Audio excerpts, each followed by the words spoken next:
Let's talk to Jason Beem. Jason, welcome to Delta Downs. Don, it's my first time in Vinton, so it's weird. I've seen all this on TV, and I've seen pictures of your studio and your overlook, but it's a little different seeing it in person. It really is. Well, what brings you to Delta Downs? Passing through, man. I was filling in at Gulfstream Park West for a couple weeks, and I'm going to go to Del Mar this Saturday and Sunday. Del Mar, what a dream. Yeah, so I'm going through the South. I went to Mobile yesterday, trying to go to Austin today, El Paso, Phoenix. You don't see that every day. Out there. Okay, well, what do you think of Delta Downs? Small track, but it's kind of nice. It's great. I was surprised how rural it is. It's a very small town. But you pull up and immediately you know there's something going on because we're here very off hours, right? Like 3 o'clock on a Tuesday, and the parking lot was packed, and it was just neat to see. I've seen the the pond, the alligator, the tote board, the long stretch. So it's just cool to see it all in person. Yeah. Now you were down in Florida. Tell us what you were down there for. I was filming Pete Aiello, who we know, the wonderful voice of Gulfstream Park. He was he needs his vacation. They run every week of the year, and so he took the last 2 weeks of the GPW meet off, which is the old Calder. And so I went down and filled in for him and shook off the rust of my my race calling. Now it's been a little while since you called a race. Tell us what tracks you called. I started practicing at Portland and Emerald, but I got my first job at River Downs. I was there for 3 summers, and after the first summer I actually got the job at Portland. So I did 3 years River in the spring and summer, Portland in the fall and winter, and then Portland offered me a year-round position, so I was there for 8 more years, and then I went to Louisiana Downs for 2 months. How long was it? No, Northern Louisiana and me just weren't a good fit for a number of reasons. You're a West Coast guy like me. I'm a West. You grew up near Seattle, right? I was right about 5 minutes from where Old Longacres was in Renton, Washington. That's where I started. That's where I cut my teeth. Yeah, it's sad because I drive by it all the time, and now it's Boeing bought it and they never developed it at all. So it's just this empty land. So what was it like to be back in the booth down in Florida? It was a mix of nerves, but mostly it was just really fun. I just wanted to prove to myself I could do it again. Yeah. And so it was very vindicating in that sense, and the racing was really good. I mean, they threw full fields at me like nobody's business, and turf races, and there was I got to call some Pletcher horses that won. Wow. Rapoli silks. That was the neatest part, was seeing like famous silks I've seen, like the Reeves thoroughbreds of Mucho Macho Man, and seeing those through the binoculars. It's like, wow.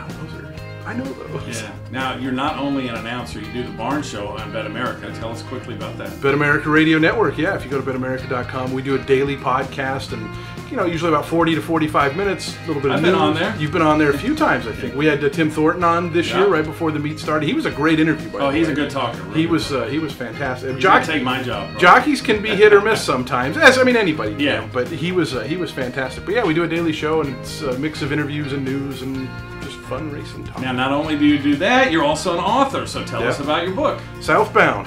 I feel like this is the plugs, Don. Yeah, that's all right. Yeah, I did. Fill in the HorseManDon show viewers. Yeah, I know. I wrote a book called Southbound, and it was about it's about gambling, addiction, and racing, and kind of how they all mix together for some people. They did for me, and so I don't bet anymore, just out of my own best interest. But it's a racing tale mixed in with a lot of good book. Stuff. Everybody should read it.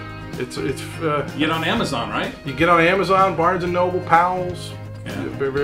Plenty of book websites. In fact, my publisher is in Austin. I'm supposed to meet with them later. Oh, okay, great. So what's coming up for Jason Beem in the future? What's the future hold? The future hold? Hopefully just still working for Bet America. The people at Churchill that own it are great to me, and I just like being creative in the world of racing, and that's one of the things I love. That's what I like to do. That's one of the things I was just, when we were talking earlier, I said I said I'm a HorseManDon show subscriber, and I think YouTube is so underutilized, and it's just there's so many great stories in this sport. I mean, literally everybody out here has a good story. Exactly. And it's so fun to tell those. Like, when I'm talking about like Tim, just interview, like Tim had quit being a jockey. Yep. He was done. Did rodeos as a kid even. He did all kinds of stuff. And he was moved out to California, had a good job, and he just got drawn back into it. Not only did he get drawn back into it, he decided to come to Louisiana, which he hadn't really been based at here. And he's one of your guys' leading guys now, and he's making a great living. He's with Broberg. He's making a great living. Yeah, and so it's just there. And there's 50 of those stories here. There's 50 of them at Gulfstream West. There's just a million stories in the sport. So I love getting to tell those and comment on them, and just it's such a neat thing. It's a blast. Isn't it? Yeah. Well, I'm glad you watched the HorseManDon show. That makes me feel good. I love it. It's one of my midweek traditions. There you go. Absolutely. Okay. Well, I'm so glad you stopped by here. Thanks for paying a visit. Us announcers don't get together very often, do we? It's one of the weird things. Like, there's a lot of talk like a lot of texting or a lot Right. of messages. But you came to River Downs my first year. I think it was 2006. Yeah, and but I remember that like. There's especially like Robert Geller and I talked about that at Emerald a lot. Like you never meet other announcers unless they happen to be passing through. We're all busy working. Everybody's in different working, parts of the country, especially during the summer months because that's when most of the tracks are going. But Robert and I used to always joke about how we felt so geographically isolated. Nobody ever came to see us. Well, you came to see me, and thank you so much, man. Have a good trip and good luck in the future. Okay? Thanks, Don.